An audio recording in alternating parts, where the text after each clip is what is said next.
Friday afternoon to everyone. I guess it's afternoon where I am. I don't know what it is where you are when you're listening, but this is the Dr. Cloud Show, and I'm glad that you have joined us. Once again, if you're a regular and for the first time, we're certainly glad to see you here because we're like we're in a we're in a fight. We're in a fight against dysfunction, fighting the war against dysfunction, one dynamic at a time. That's what we do on this program. We kind of unravel a bunch of dynamics that when dysfunction crawls over the fence into your life from the outside, how do we toss it back over the fence? Maybe better than we found it, hopefully, or just keep it from getting over the fence to begin with. And usually we do that by our own growth. So that's what we do. And the way we do that here is that you call us at not just any number, but this number. Let me give it to you: 844-940-2774. 844-940-2774 is the number to get on the program. And you know what? I ought to just take a minute here. Thanks to all of our callers for all the many days. I don't know what episode we're on now. It's got to be approaching. I don't know. It's got to be. I don't know what episode we're on. It's got to be way up in the 200s somewhere. 249. That's what number episode we're on today. We started this. Those of you who knew, we started it in lockdown. I was saying my prayers and all the schedule had disappeared and everything was canceling, all the events and all that stuff. And then this thought came, I wonder if we could do a live call-in program. And so my team put it together, and next day we were on the air, and here we are. And you guys have been there, many of you, ever since. And my real deepest heartfelt gratitude for you who've been with us and having fun and posting your messages on all the different platforms. We're on Facebook, YouTube, Instagram, Twitter, I think, all those. And I really, really have enjoyed being with you. And thank you for sharing the program with your friends. You can also get it on a podcast, by the way, to wherever your podcasts are sold. Actually, they're not sold, they're free. But anyway, there you go. Okay, so we always have a thought for the day. I'm going to be getting to the thought for the day in just a second after an announcement. Our thought for the day, here's the preview: problems with forgiveness. Problems with forgiveness. We're going to talk about that.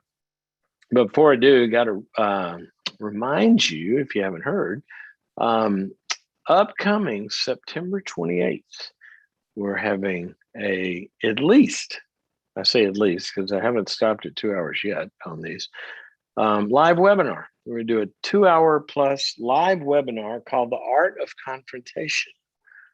The Art of Confrontation, delivering the truth with love and grace. And we put that word in there, art, because it is, not everybody does this well. There's an artistry to it. There are ways to confront people that have the greatest possibility of having a good outcome, and there are ways of doing it that have the least possibility of a good outcome. And it is an art, but like pretty much all art, there's science undergirding all art. You know, you're not going to paint a great painting if the chemistry that's holding the paint together is off in some way. It's going to drool all over the canvas. The art at a symphony, the music's not going to sound good if the physics are off on what you're trying to do with that string tightened to a certain degree of tautness on that violin.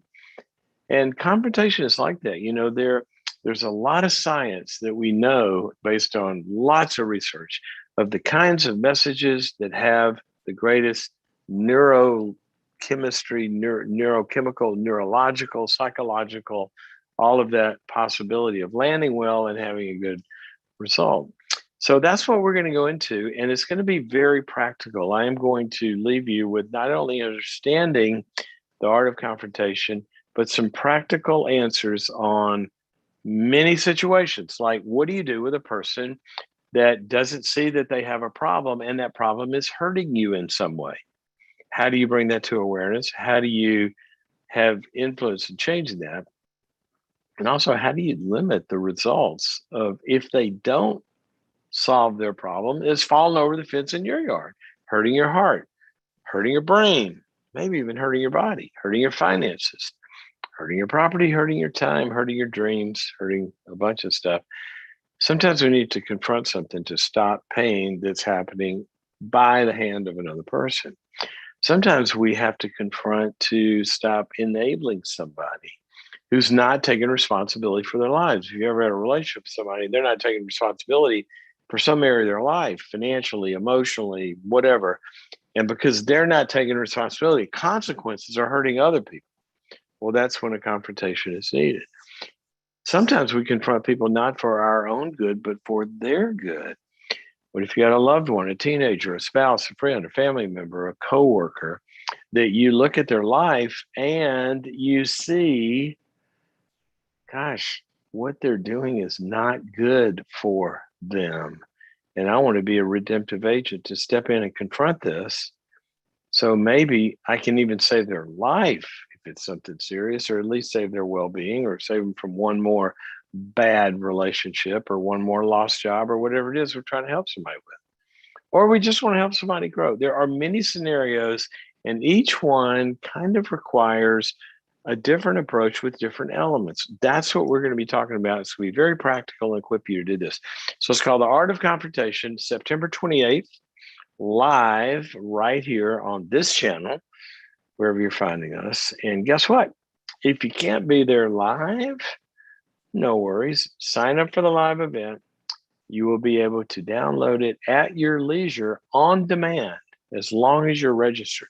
So go to this website to sign up. Ready? Here we go. Boundaries.me/confront.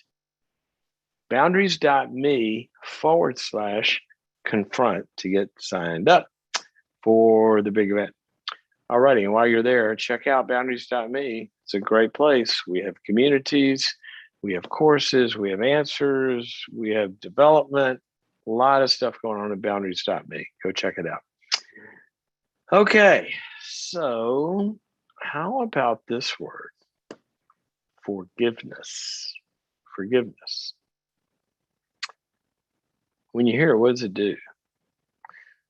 Well, it's like a bunch of other things, depending on the angle from which we are viewing the word, the angle at which it lands in our hearts, the context, the situation. It can bring up a lot of different issues, a lot of different feelings, a lot of different perspectives. If we are the one that have failed in some way, or really blown it in some way, done something dumb, stupid, selfish, sinful, awful. Boy, forgiveness sounds like a good word, doesn't it? That bad feeling to be washed away, have all of that guilt, shame. Forgiveness is a great word. And we all need it because we all fail. That's why the gospel of Jesus is called the good news. It's really interesting how, okay, Jesus comes to earth and he says, I'm starting a new movement and I'm the founder. And here's my message: forgiveness. Believe in me, and I will forgive everything. It's wiped clean as far as the east is from the west. Though your sins be as scarlet, they will be white as snow. Oh my gosh, is that good news? And he starts this whole movement. And then for the next 2,000 years, a lot of the retail outlets that sell this stuff are like drive-through centers for guilt. How in the world did that happen? Makes no sense at all, except that a big part of the New Testament was written to fight that problem, because they were even doing it right after even when he was walking the earth, they were trying to turn it into another guilt show. No, forgiveness is good news. It means it's all wiped out. It's all forgiven. Gosh, that's good, isn't it? All we have to do is ask. That is good, good, good news. Now, let's flip it around. What about when we have to forgive someone that has hurt us?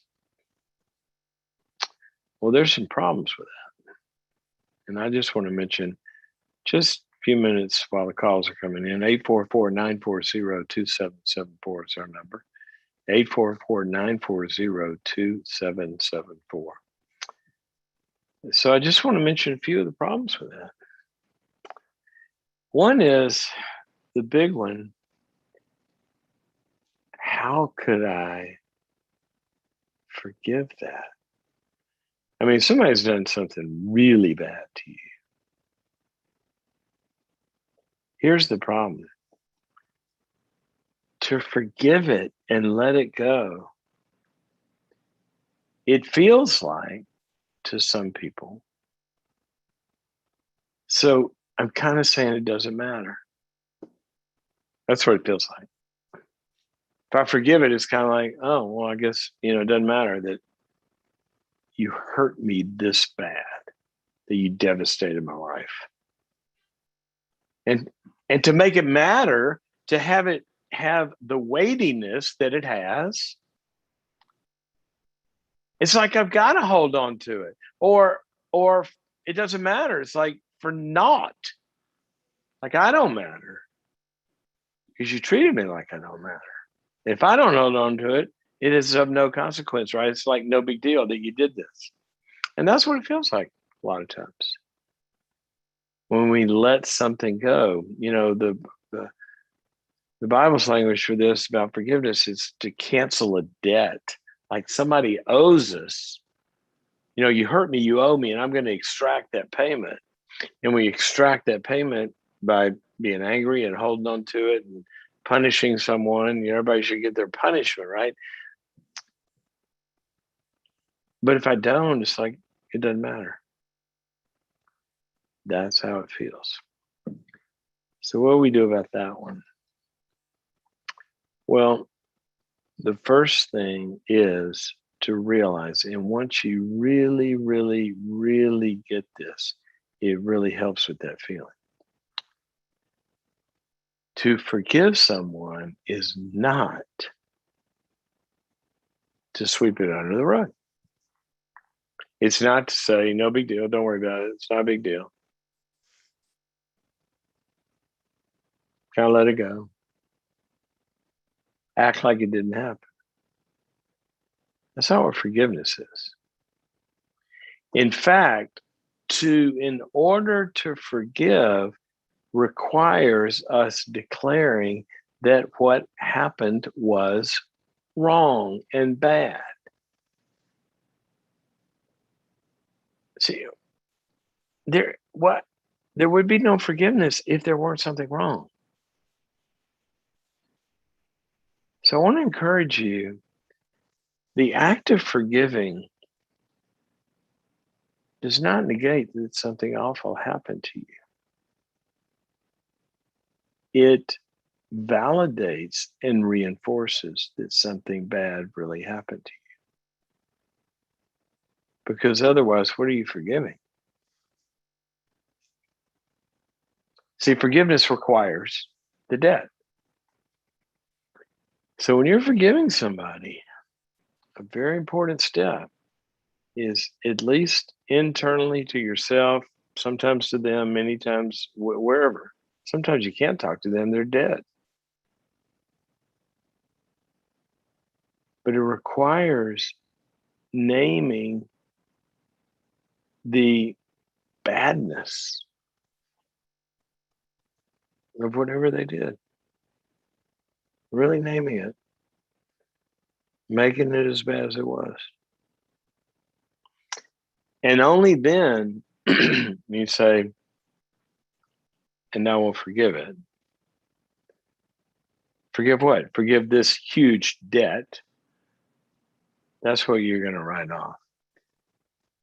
So I share this to help you if you have to get over that hurdle of canceling the debt, letting somebody off the hook, of knowing the hook is real. What happened to you matters. So there's anger that has to be expressed, talked through. There's the unfairness, the injustice of it all. It's why would we need forgiveness if something was just? It wasn't just what they did. So when you forgive, you're not negating. What you are doing is a few things. One is we cancel a debt, release a debt, let go of a debt. We're walking around with this debt, which is on a balance sheet, it might be bad debt. And in human interactions, it's pretty much bad debt. Nobody's going to be able to pay you back. A lot of times the wounds are in your heart. It's just to hold on to it tethers us, ties us still to that event, to that person. And so when somebody forgives, they're free. When God was mad at us, which he had every right to be, we flipped him off. Think about that. He made me, he gave me this earth, he gave me air, he gave me water, he gave me food. Now flip him off and say, I don't want you. Okay, that'll bug you if you're a creator. And then he's sitting there. So what's he supposed to do? Hold on to that for eternity? That bad feeling? So he decided to let it go. Now, somebody had to pay. That's why Jesus died. He had to pay for it. But it got God out of the holding on. So it's over now. Let it go. Got the anger out in the psychologist terms. He did express his anger. The wrath of God. All of that fell on Jesus. So when you're angry and you're working through things and you're letting something go, there's an anger placed to it. That's justice screaming out at the badness. But do we want that negative energy fueling through it? This is why unforgiveness has been shown to weaken the immune system and all sorts of other health stuff. Poison relationships carry forward in transferential relationships. You haven't forgiven somebody from your past, you get into a new relationship, tend to see that new person with the sins of people in the past.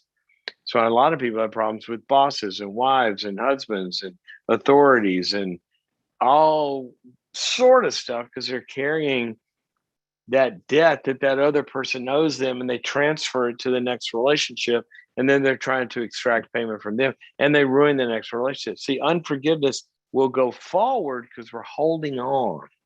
It tethers you to sins against you. What would be worse than to be tethered to bad things that happen to us? And we can snip that line that connects us to it by unforgiveness and letting it go. So that's a good thing. That is a good thing for you. It's been shown to do a lot of good things. We know that for sure. And here's another good thing. Don't you like to be loved? And don't you like to love? And it frees you to love. Now you are able to love someone that actually did something bad to you. That's the only hope we ever have of having a long-term good relationship, because every person that we will ever love will fail us in some way. And if we don't forgive, then we are not free to love them untethered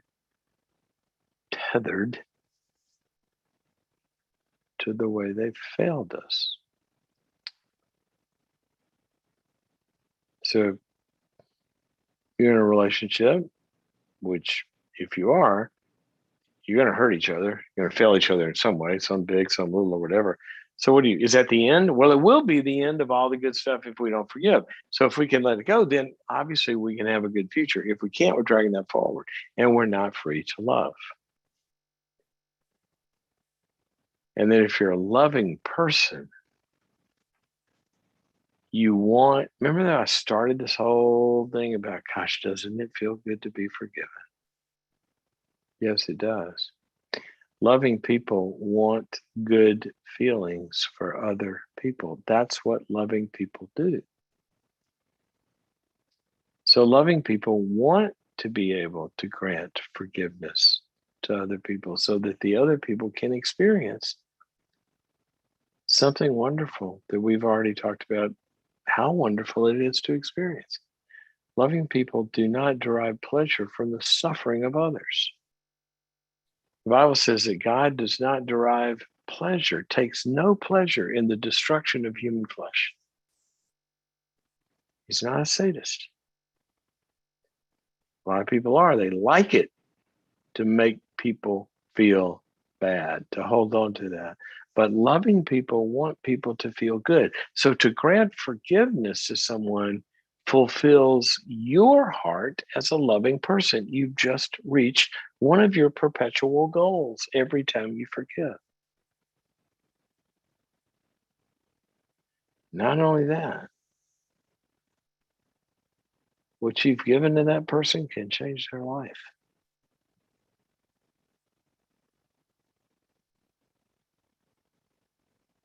They've been set free as you give it. So that's a few of the hurdles. Now, let me give you one more before we go to our calls here. Here's a big one.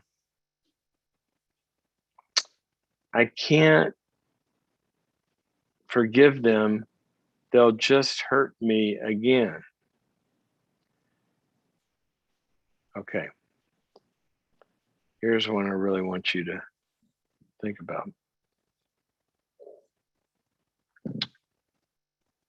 We're talking about two different words here that we just merged into one.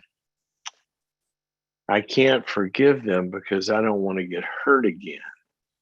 Forgiveness of what? Forgiveness for what they did yesterday, because I don't want to be hurt when? Again, when would that be? Tomorrow. So what we're talking about is the past and the future. All right? Maybe we're talking about two different words. Forgiveness has to do with the past. Trust has to do with the future. I can forgive somebody, but not trust them yet. Here's a big distinction. Forgiveness is free. Trust is always earned. So I can forgive somebody because that's a gift. They don't have to bring any money to the table. To get forgiven, they don't have to bring any good behavior to the table. It is free. It is a gift. I can do that. I have the power to do that. If somebody's hurt me, I can forgive. Right? It's free. But trust, that's a different deal, baby. I'm going to charge you for that. Why? Because trust is earned. You got to pay into the system to be trusted. Nobody deserves trust based on just showing up. You believe that when somebody walks up to your door, you don't even know, and says, "Hey, give me the keys to your car. Trust me. Yeah, trust me. I'll bring it back." You're not going to do that. You're only going to get somebody keys to your car that's paid into the system, that have shown you over time that they're trustworthy through their character, their performance, their track record. So just because you forgive somebody and let something go, that opens the door for something positive that can happen inside of you or inside of them. It doesn't mean that you have to open your heart to them tomorrow. You could say, you know what, I've forgiven everything you've done. I want to trust you, but I can't yet because I haven't seen the ownership and change and new track record and all of that that would cause me to believe that you've changed or you're different. Show that to me. Earn it. And I'll trust you. Maybe. Or maybe I'm just going to decide to go a different path. But that doesn't mean I don't forgive. So there's a few problems with forgiveness, folks. Let's think about them. Let's ask which side of this is on, because here's one more problem. One more problem. In the universe, there are two chessboards that you can be on. You can play this game of life from either board. That's what the Bible says. It's also backed up by science, what it does to your system.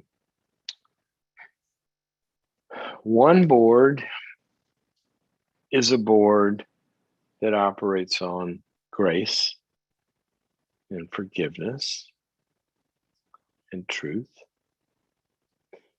The other board is one that operates just on truth and what's called the law in the Bible. Grace, if I look, which board do I want to play on? Hey, baby, I want to play on the grace board. Why? Because I want to be forgiven. I want grace. I want to be forgiven. That's the board I want to play on. Every day, I want to walk in grace for me. If I fail, I want you to forgive me. If I fail, I want God to forgive me. I want grace. All right. If that's the board you're going to play on for yourself, then you also have to stay on that same board for other people. You can't hop over to the other board of punishment and guilt and holding on to things for others and want grace for ourselves. You can only play the game for one of the boards. Jesus said this a gazillion ways. If our Father who art in heaven, go down the whole, forgive us our sins as we've been forgiven. Forgiving others as we've been forgiven. As we forgive those who sin against us. And he goes on to say right after that, for if you don't forgive others, then neither will your heavenly Father forgive you. Because you can't have it both ways. We are in life in a position of grace, on the chessboard of grace, living life of grace for us and others. It's just, that's life over here. But we can't hop over to the other board, because as soon as we do, now we're going to get the law against us. Can't have it both ways. So that's another problem with forgiveness. For us to have it, we got to give it. That's a hard one. And it winds up with where it began. What's the best way to get over that hurdle? Best way to get over that hurdle of finding it hard to let somebody off the hook is remembering that God let me off the hook. So then we have something to give, don't we? We've received it. Anything you've received, you have the ability to give to. So that's a few thoughts on forgiveness.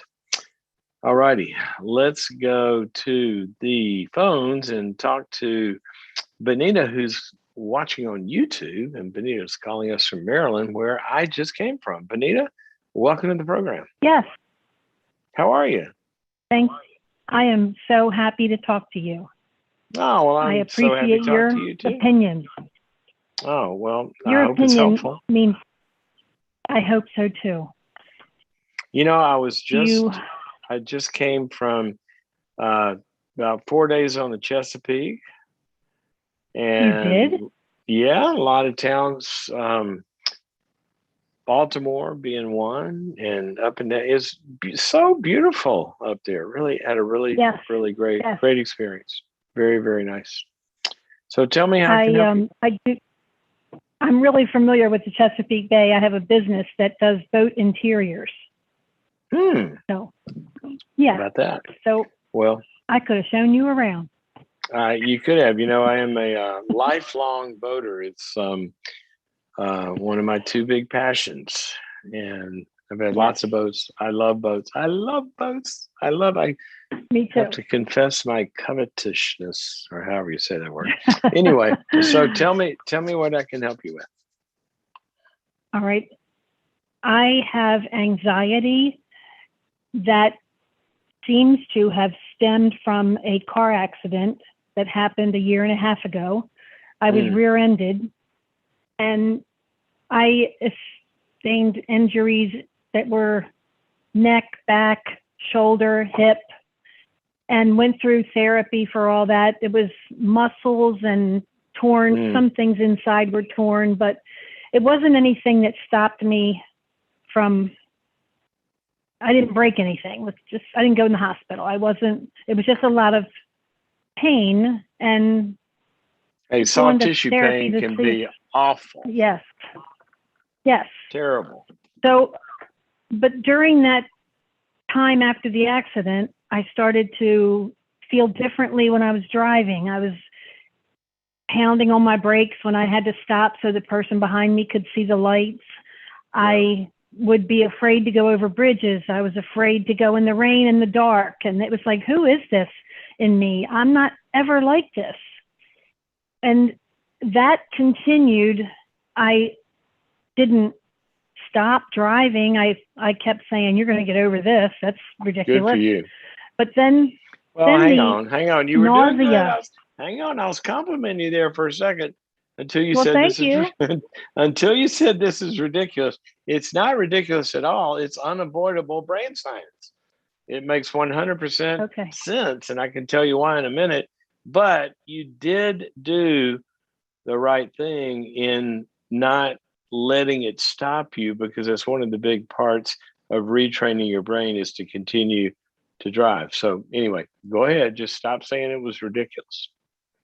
Well, thank you. I am continuing to research and read. I have Caroline Leaf's book, Cleaning Up Your Mental Mess. Yeah. I am listening to you. I'm a lifetime member to you. You've helped me in so much of my life in the past 20 years. Thank you for everything you've done. I don't have time to tell you the things you've helped me through. But I'm glad it's been my helpful. problem is that I don't like antidepressants. I don't want mood-altering drugs. I want to get through this and let my mind take the course to get healthy again. Because right now, I have nausea I have trouble sleeping. I wake up at 5:30 with hot sweats in the morning, and then I can't get back to sleep. I have and are you thinking about driving the whole time when this is happening? No, there are other things that are now in my mind. It's the pessimistic side of every aspect of my life comes into my mind while I'm trying to rest. And that pessimistic about what? What would be some of the topics? Just things like my son's dog bit my grandchild. I feel bad for the dog. I want him to get rid of the dog. I'm all upset about the dog. I love the dog. I love the grandchild. My son's asking me what to do. It's like amplified in my brain. I'm going through dreams of taking, I want to take the dog. I want to train the dog. I want to help the child. It's overthinking everything. Yeah. I'm now going to counseling my Oh, good. primary care doctor has prescribed me with PTSD, and he's given me a counselor that I go to biweekly, but they want to put me on drugs. And What because drugs? I have the nausea and the diarrhea, they wanted Trintellix is the latest one. And then my gastroenterologist, because I have the nausea and diarrhea, has suggested amitriptyline. Oh, And I've been to patient first because the nausea has been so bad. I had to get something, and they gave me hydroxyzine, and that seemed to help. I took that once a day for a while. And then, but I can tell you that this accident is not the only factor in my thinking, because my mother, who died last year, also had anxiety and nausea and diarrhea with it. and she died. She died about the same time as the accident. Yes, 2 months apart. Okay. So what? Tell me. And you go to the counselor every other week, you said? Yes. And he's helping me with cognitive therapy, how to think it through when I have these crazy thoughts, and Okay. how to, That's good. and I'm reading Caroline Leaf, how to build neuroplasticity in your brain and rethink it. And Yeah, but Caroline's I got want some to know good from work. you, Okay. is it possible? Am I on the right track? I don't want medication, and I want to make it through this. I just want your vote of yes, you can. Let me ask a question just so I understand where you're coming from when you say you don't want medication. Are you putting like medication? Is it all the same to you? Are there different kinds that mean different things? My mother was on Paxil, and Yeah. they had to keep upping her dose, and lorazepam, and she still had the anxiety, nausea, and diarrhea. It just wouldn't go away. Well, okay, that's one. So I don't think it case works, and I don't want to be locked into any medication, and it didn't work, and now I'm addicted. Okay. Well, the benzos like that, they can be addicting. Okay. So, and that Yes. can, so here's what I don't want you to do. I don't want you to make an uninformed decision about medicine when it comes to anxiety. I don't know if you need it or not. I haven't seen you. I haven't heard the whole story. I haven't looked at your whole symptom constellation. Right. I haven't looked at what's working not. But you would do well to understand that all these medicines that you're talking about are not the same. Okay. So there are anti-anxiety medicines that do mind-altering things by design. Like, when you're talking about Ativan and the benzos and, Xanax and all that stuff, that, Paxil. no. Now we're talking about a whole nother world. That's my point. Oh. That's my point. Minor tranquilizers calm you down as soon as you take it. That's why they're addicting. Oh. Okay. SSRIs, which is a whole different classification of medicines, you can take one of those, you're not going to feel anything, because that's not what it does. It doesn't alter your mind. What it does is it restores some brain chemistry that might be off so that your mind works correctly. And that's the difference. See, addictive medicines, your mind is working correctly for whatever reason. If you're scared, you're scared. And then that calms, it'd be like having, a couple of shots of tequila or something. But SSRI is what they do. Is that an option? What happened? It's always an option. It's just not a good long-term option. It helps for a moment, but it gets you in trouble later. Right. So anyway, I want you to talk to your doctor, about the difference and kind of why they want to do that. A lot of times, here's what happens, and I'm going to gift you. I have a 2-hour webinar on anxiety, and when oh, you did? I was there. Yes. Mm-hmm. Okay. Well, you still have it. So in light of our conversation, yes, I have it. I'm a lifetime. Okay. Good. I want you're talking about the webinar, not the Boundaries.me short course. We're talking about the long 2-hour. No, this is the long webinar. I sat through all that crazy stuff we were going through, breaking up and had to do it over again. And yeah. Breaking up? remember you were having bad reception because you were somewhere where that was depression. That was the recent one. Oh, anxiety and depression. It was. No, it was that's a different one. There was one we did have, because I was I was in Texas in the big freeze. Right. That's when that happened. Yes. Yeah, that was depression. There's a different one that gets more specifically into what we're talking about here, and that one's on anxiety. It's called Overcoming Anxiety. All right. But okay. I'll let Albie send you to that. But here's the deal. When you go through something like you went through, okay, what happens is in that moment, if this is indeed PTSD, what happens is you go through an event like that, and the overabundance of stress hormones that are released kind of take that memory and in PTSD, and they'll freeze stamp it to physiologically to a part of your brain, the hippocampus, where it gets stuck and it's separated from a lot of other parts of your brain, like your thinking and time and sequencing. And your brain doesn't know that was in the past and this is now. So it can't let it go until we do certain things in therapy that get it to move down that track. All right, now the cognitive piece of this is a part of that. And I'm glad you're seeing somebody that can help you through that. You may want to talk to your counselor about a little more frequency. Okay. But okay, that's a big part of this. The other part, though, is I would presume that if it happened concomitantly with, going through a major loss, a lot of times what happens is, that's another big dose of being out of control of bad things happening to me, right? We can't control when we lose somebody, you can't control, you have a car accident. And so what happens is when the system begins to feel like things outside of my control are affecting me, that amps up this underlying amygdala world of fight or flight. And I'm going to say something that's going to help you make sense of why you're worrying about the dog and everything else. When your fear system is amped up like that physiologically in your brain, it's overactive. So what that does is it's sending out biochemical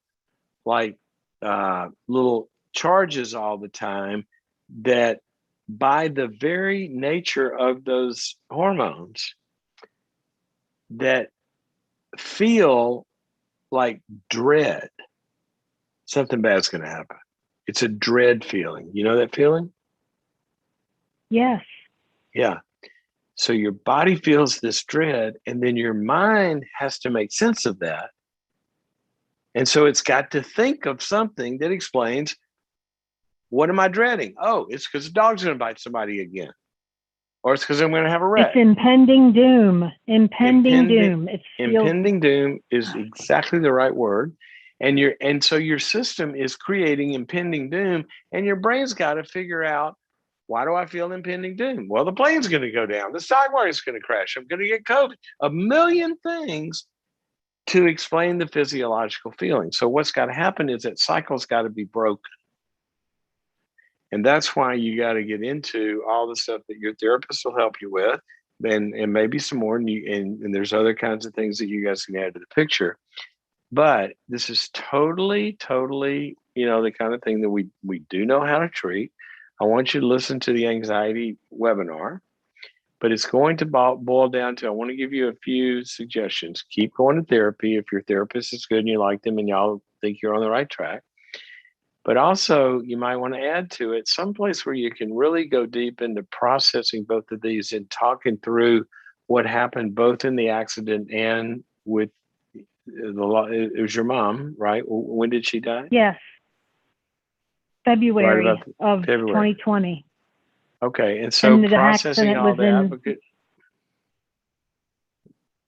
Go ahead. The accident was in November. So November to February. The previous November or the following November. Right. The previous. Yeah, that's just a lot that needs to be talked about. So I want you to continue to process it. You can write it out. You can talk. I want you to get somewhere in a group where you can just talk this stuff and get it out of your system, because right now it's amplifying the system.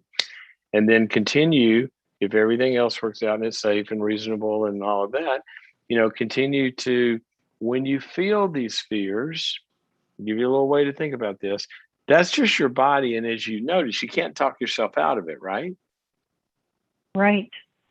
You can only talk yourself into more of it. Ever notice that? That's weird, huh? Well, You can start to focus on it and you worry, and then it gets worse. It amplifies, yes. Yes, it spirals amplifies. up. So here's the Yes. thing.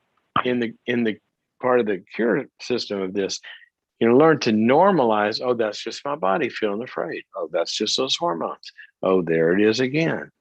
Instead of letting that be a signal to begin to worry, what you're going to do is just accept it and get back engaged and do what you're doing and ignore it, just like noise in the background. See, I'm talking to you right now and you're focusing on Yes. me right now, right? But do you hear that noise in the background?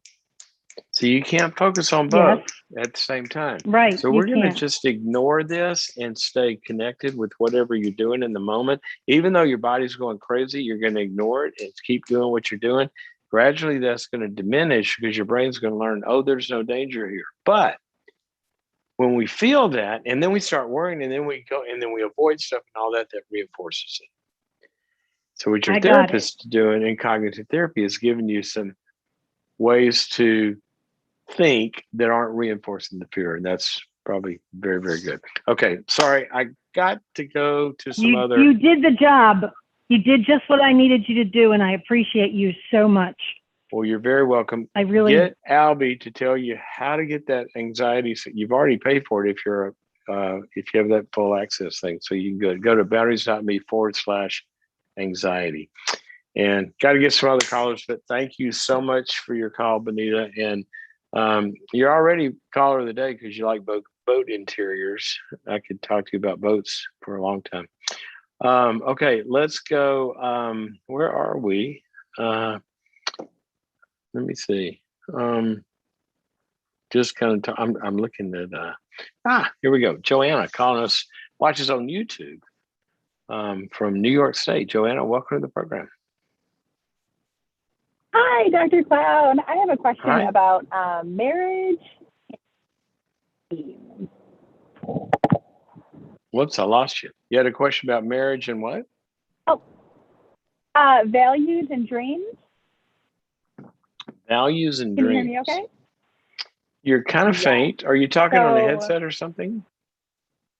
I am. Let me put over and put you on to. Can you hear me better now? Say it again. Sorry, can you hear me Hello? better now? Now I got you. Okay, what's your question? Okay, awesome. Sorry, yeah, so my question is, I'm recently married, and so we're newlyweds. And before we got married, we went through premarital counseling. We both talked about our goals, our dreams in life, and agreed to, each other's and to, creating a path to get there. My dream is to, be a stay-at-home mom for at least a couple years for each of our kids whenever we have them. And we agreed to that and to taking like financial steps to get there. Well, now being married, sitting down and doing a budget, we're not pregnant or anything, but wants to be in the next year to 3 years. And so when we sit down to do a budget to plan for that, my husband is like, oh, yeah, I don't think we can afford it. So, so he kind of like dismisses it. And then it came out during our conversation that he said that he doesn't value me staying at home with our children, and that's why it's not like a priority to him to kind of make that happen. So I shared that felt really sad to me that he didn't value that because of our previous conversation that we had agreed upon. And so we came to the conclusion where, yes, I can stay home for 1 year per child, which is a sacrifice on my end because I wanted to stay longer. But I don't know, should I just be kind of happy with the allowance of 1 year? What I'm kind of wanting is the support and just support and encouragement that because it's valuable and important to me, that it might be valuable to him because he can see how much joy that brings me. Yeah. And it's my dream. And I do support his dream, even though I don't understand it all the time. His dream is to be a college coach full time. And I never grew up with anybody that was a college coach that supported their family. And so I never grew up around it. But because I see the joy that it brings him, and that's, his dream, I want to do everything in my power to propel him forward to be able to succeed in that and to thrive. And How really does that, let me time. understand something. Let me understand something. That's a career path for him, right? To be a college coach. Correct. Okay. Yep. How does that take you, other than supporting him and saying, I'm all for you being a cheerleader for it? How does it take effort on your part to help him get there?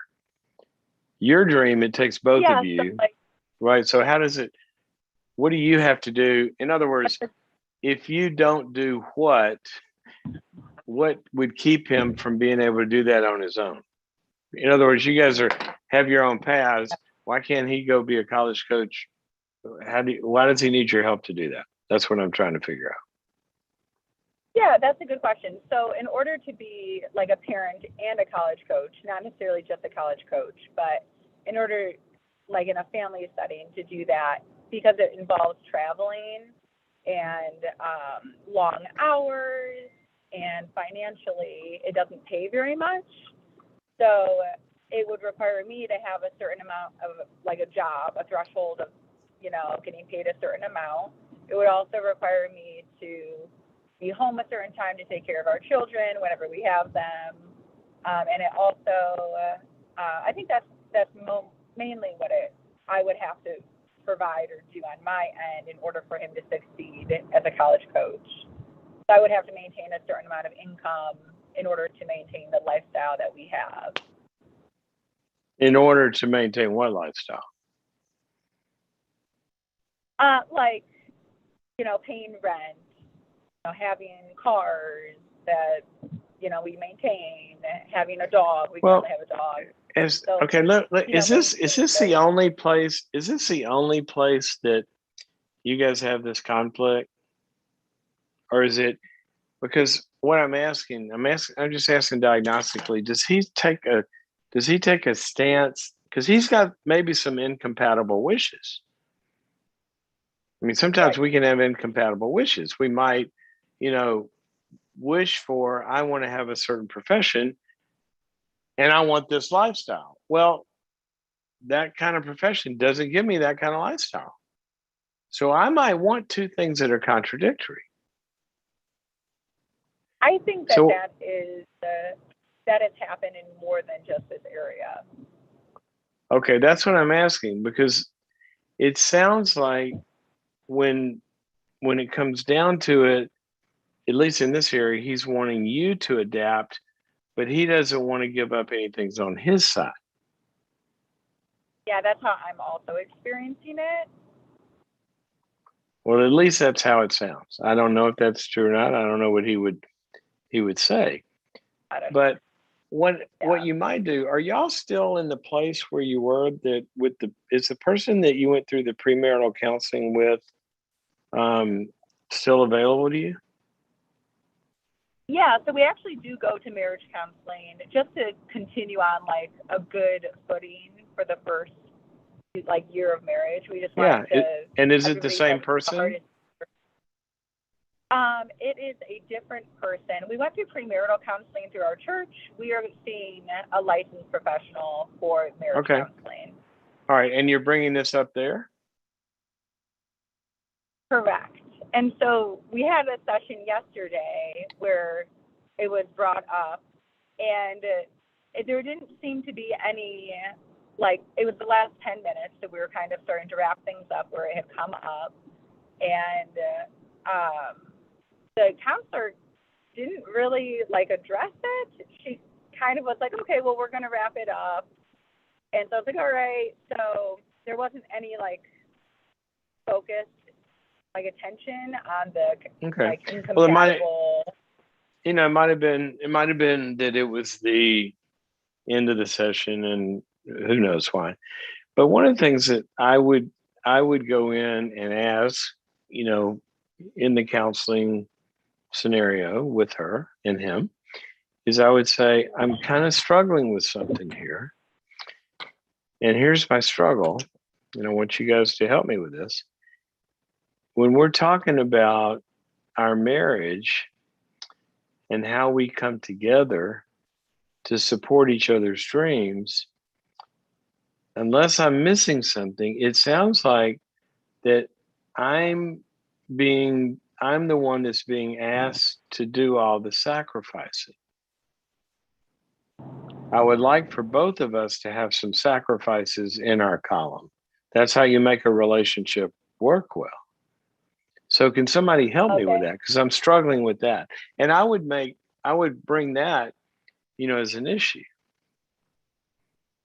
Okay. Because if the whole marriage is always you adapting to his wishes, then all the stakeholders in the marriage are not getting their needs met. There's always 3 stakeholders in a marriage, and they must be fed. You got 3 animals in this cage, and each one of them better get a steak, or somebody's going to start growling at some point. The number one, that's how it works. The number one stakeholder is the marriage. Both individuals have got to give to the things that we need together. Okay? There are certain things that are we things. A home, or an apartment, or somewhere, wherever we're going to live. We need this. We need savings. We need insurance. We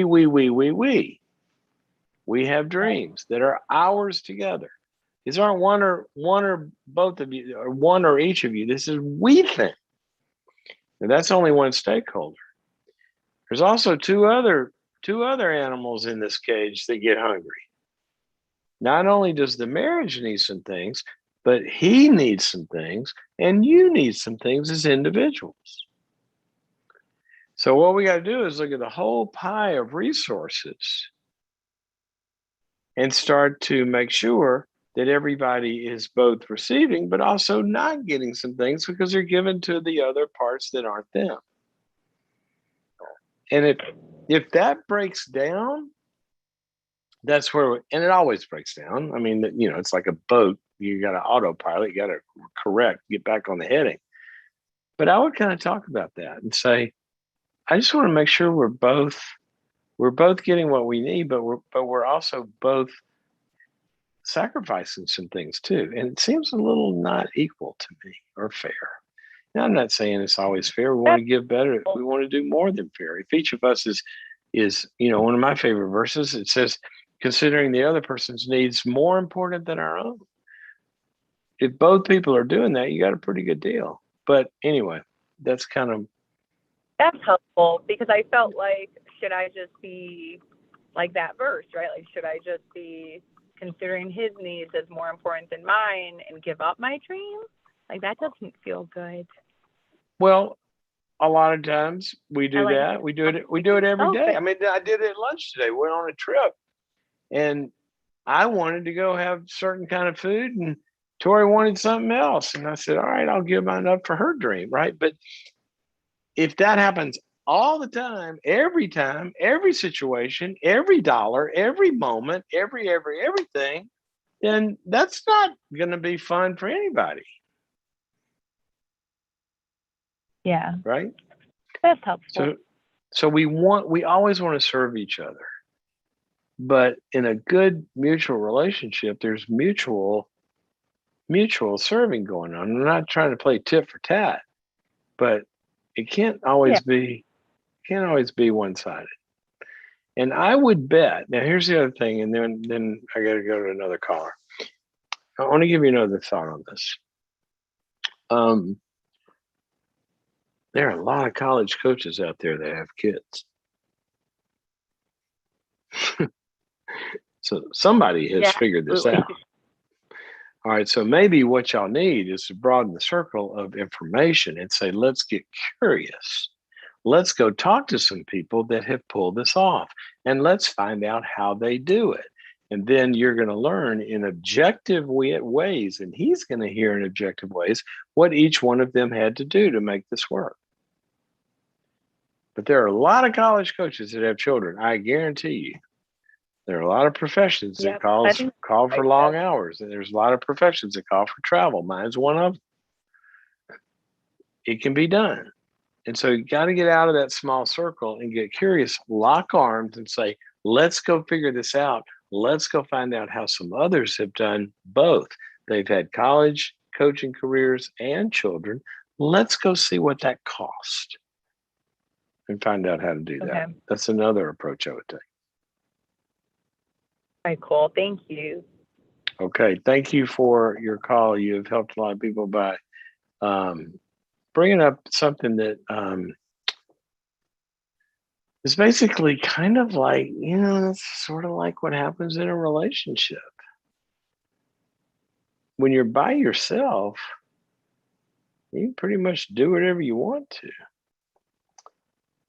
But now that there's a we, it's not all about me. And so finding me inside of a we can be really hard if it's never about me too. So how can we help each other?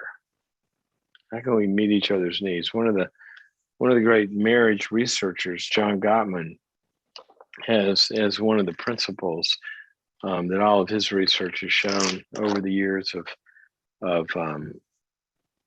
successful marriages and how they work, is that they have really, really joined and shared each other's dreams and done everything to make those happen for each other. It's always one-sided, then unless that's okay with a person that gets nothing, and for some people it is, then problematic. Okay, real quick, we got time for one more. We're going to talk to Ryan, who is calling us from Facebook, and Ryan's calling us from Nashville, Tennessee. Ryan, welcome to the program. Hey, Dr. Clark. Thanks for having me on. Yes, sir. Guess what, Ryan? What's that? I might be down the street from you. I'm in Nashville. I'm on the road this week. Oh, nice. What part? Okay, nice. You are just as hot as I am. It is hot here. I'm telling you. I didn't prepare for it. I grew up in the South, and I'm was kind of used to this. Live in California now, and it's hot today out here. It is. But it's a pretty place. So tell me how I can help you. Yeah. So I'll try and keep this concise. I'm going to give you some background and then kind of give you two questions. So my wife and I have been married about 17 years. We got 3 kids. She grew up in a family where both of her parents are still married. She had a brother. It has a brother. Her dad was pretty detached, stayed busy with his work. Her brother had an autoimmune disorder that required them to have and keep insurance all the time. He was hold on, you kind of went out. I sort of lost you there for a second. Her brother had an autoimmune, and that's all I heard. Are you on a headset or? Oh, sure. I'm not now.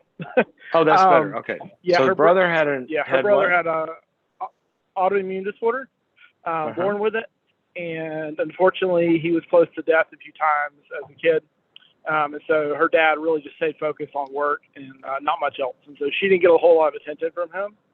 Her mom was very angry and very high expectations and that kind of stuff. And so all that to say, my wife brought that into marriage with her. And she's a Enneagram 8, type A, high achiever, all that kind of stuff. And I'm Enneagram 9, real laid back and peacemaking and all that sort of thing. So just to give you some context on where we are as a couple. And so along with all that, she went through some sexual trauma as a teenager and had some authority problems where people broke trust with her. And she's bringing all this into marriage. She's been to counseling a few times. as a teenager and as a college student, but not really while we've been married. Her and I have been to marriage counseling about some other stuff. Hold on, Ryan. I'm sorry, I lost you, Ryan. this- Ryan. I lost you again. Yeah. She went to counseling. You said a couple of times. Yeah, as a teenager. Okay, that's a long time ago. Right? And it is. And so all that to say, all these things that she brought in marriage are still there. Yeah. And I was thinking about what you said the other day. You posted a thing about, safe people are confrontable. And that's something that just really struck me because it's hard to confront her about things. And when I say confront her, I mean, blame in the marriage is very one-sided.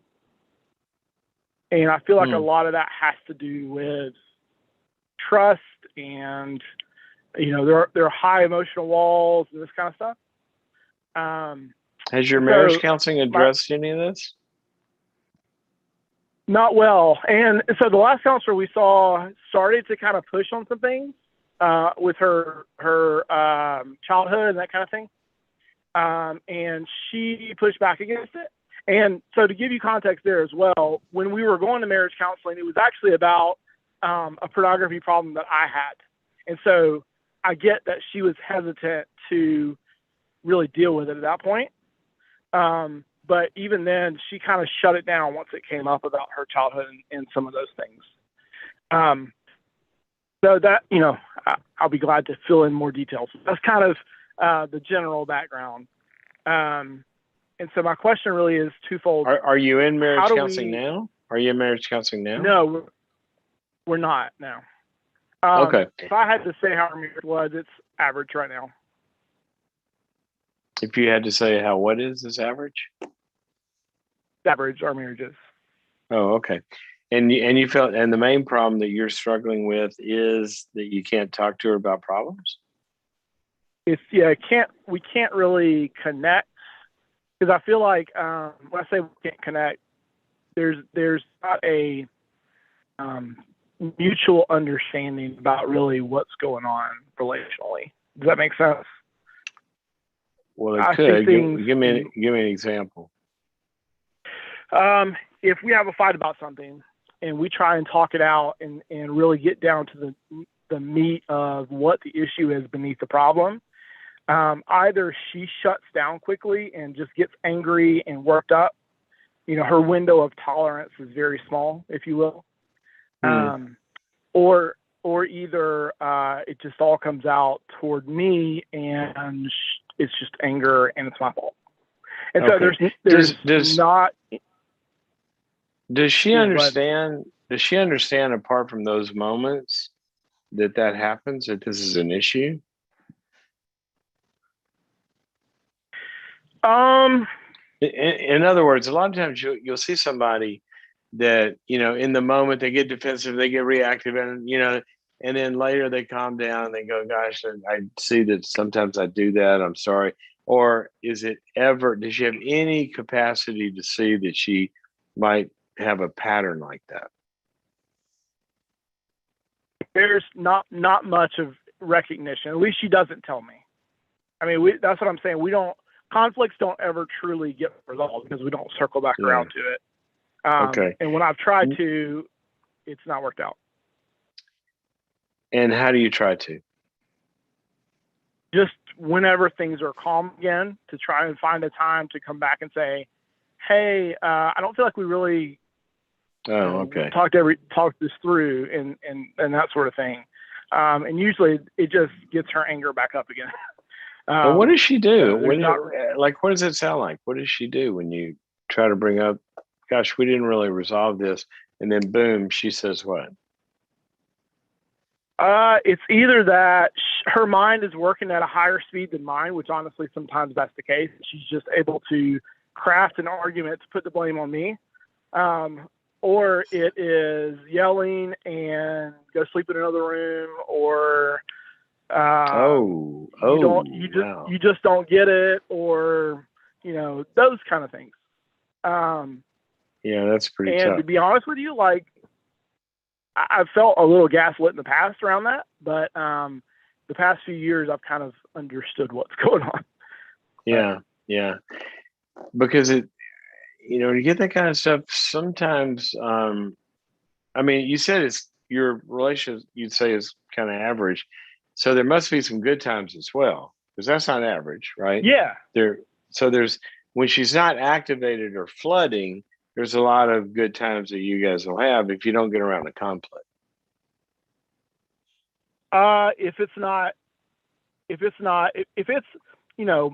on a scale of 1 to 10, a 3 or a 4, it may be okay. But if we get down to substantive stuff like 7 or 8 conflict stuff, it's not okay. Okay. Well, the first thing I'm going to say is this. I would really encourage you to get back in some marriage counseling. And this time with somebody that's got it's kind of, what they call trauma informed. Yeah. And what that means is that in the context of the disconnects that you guys have, that the counselor has a lot of experience with people that are having somewhat kind of PTSD reactions. This may not be exactly PTSD, but what she does do is she does get flooded. That's kind of what you're describing, the getting angry and screaming and exiting and go sleep in the other room. That's not going to help her, and it's not going to help resolve the conflict. And I do think if it gets to that level, it really does help. It's almost essential to have a third party in the room, because the third party is able to metabolize almost in like a dialysis way, takes it out of the two of you and puts it through the machine and feeds it back to her, not from you, but from a third party, in a way that, can kind of calm her down, because she's not caught in that dyad with you. So I would do that. I'd really, really encourage that. The second thing I would follow-up question. Yeah, but let me say one more thing first. Okay. When you said you return to it, it doesn't go well. She gets, upset again. I would ask her, I wouldn't return to something, but in a time when it's going well, I would ask her, I just make a request and say, sometimes I feel things that I need for you to understand. And sometimes there's some things that I need from you. Yeah. And so I need to know from you, what is a way that I can point out something or tell you something that I need to go in a different way, that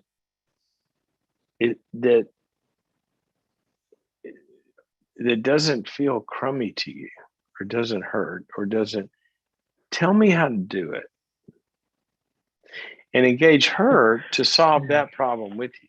I'm just looking for a way. Yeah. So we've kind of had these conversations. I know this opens up another box, but her response has been, well, you should know by now. We've been married for 17 years. Then, sweetheart, this would be an example of, I don't know, and I need you to help me. So how can I do that? And I'd kind of press that a little bit. Now, if it blows up at that point, I mean, that's a pretty tough stiff arm response you're getting there. If that's what happens, you're just automatically, well, I'm not going to tell you, you ought to know. Well, I would just say, I understand that it's like that to you, that I believe you think I ought to know. I truly don't. I wouldn't react. I wouldn't get mad back or say, but I truly don't. And I'm really asking for your help. And I'd come at it from a vulnerable, I really need your help here to know how to do this. But like I said, if that's the kind of response you're getting, I really think you need a good, skilled third party in there with you. Okay. I appreciate that. And the follow up to that is, I've been Might not have pastor time from for our too church, long and of a follow up because we're way over time. But go fast, and I'll try to do it. I will. I've been meeting with a pastor from our church to kind of talk through some of this, and something that he said, and I want to get your take on, was that he thought that she might need to get into individual counseling before we do it as a couple. You think that's the case, or do you feel like, based on what you're hearing, that it might be better to do relational counseling first? Well, I don't know enough about her and you guys to say a sequence, but I would tell you this, that generally speaking, one of the things from what you described from her, I would be a big advocate for. She's gone through trauma, all this stuff. She's reactive. I would really want her to get some good individual counseling so she can heal, not just to get her so she can have a better marriage, but Absolutely. she's in a lot of distress to walk around with all this stuff. Okay, Absolutely. so yes, she needs to be an individual based on what things you've described, but it's also, and I don't know the sequence, but generally speaking, you also want to have somebody that's focusing on the couple, because many times when you have people going their own individual counseling, a lot of times they're talking about the other person, right? And then that can kind of insulate it and make it all about the other person's got the problem and I don't need to change. And so I gotcha. Somewhere in this scenario, I want somebody working on holding this relationship together instead of, that's kind of the danger sometimes when people are an individual and nobody's worrying about the marriage. Now, sometimes you'll get a really good individual counselor that really is for the marriage as well and is able to hold that in their heads at the same time and tell the client, I want to help you. And I think, as you've described to me, you care about your marriage. So I'm also going to help you,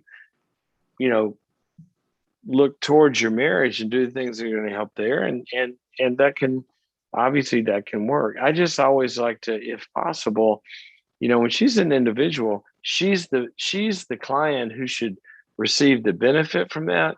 I want the marriage to receive some benefit from somewhere too, where it's the primary focus.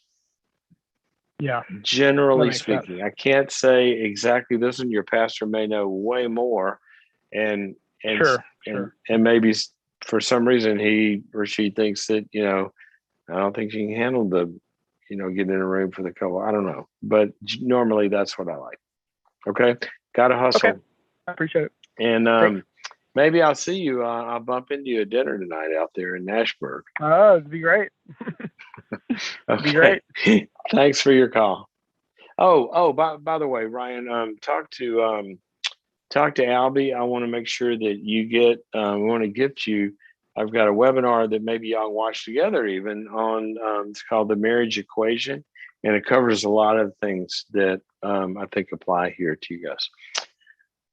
Okay, we are out of time. It's been another, gosh, what great callers, what great audience, what great group, what great tribe we have here. And if you're not taking advantage of the tribe part of this, go to Facebook or YouTube and Instagram, look at the comments. People come alongside a lot of the callers and they've had that experience. They've gone through that. They have great wisdom. This is not a dumb crowd that listens to this program. I guarantee you, they got some good things to share. And a lot of times they post them. And so go on and check them out. And if you have something, some support, some prayers, some experience that might help anybody you've heard today, they might want to hear it. So go on there and post around them. It sits up there 24/7. And while you're there, go sign up. You're just one little click away. Sign up for the webinar. It's coming up April 28th. The Art of Confrontation. The Art of Confrontation. And it's going to be a good one. We're going to be talking about, subtitle is Delivering the Truth with Love and Grace. There's an art to confrontation, confronting somebody with an issue. There's a science to it. We know, just like gravity, that you do certain things are going to happen. You turn the engines off on an airplane, it's going to go to the ground at some point. Well, you release certain words in certain sequence, in certain modes, with certain kinds of people, in certain kinds of problems, and it's going to go to the ground. Or you do it in other ways and it's going to fly. Well, there's a science to all this confrontation stuff. And we know that from many years of research and brain studies and a bunch of other things like that. And there is an art to it as well. Who are you dealing with? What do they need? How can I help? How do I need to protect myself? When should I protect myself? When's something worth confronting or not? How do I do it gently? How do I do it firmly? How do I do it very firmly sometimes? How do I? There's a lot to learn about how we successfully resolve problems that need confronting. So that's what we're going to go into. 2-hour webinar, September 28th, The Art of Confrontation. Sign up by going to boundaries.me/confront. One more thing, early bird pricing is still available through, I think this is the last weekend for it. You can go sign up and get a discount for that. And also, if you're not there live on the 28th, you can stream it afterwards. Hey, Einstein was right. We can bend time. All we got to do is hit the button. So there you go. Okay, guys, love being with you and hope your weekend goes well. And I'll see you next week.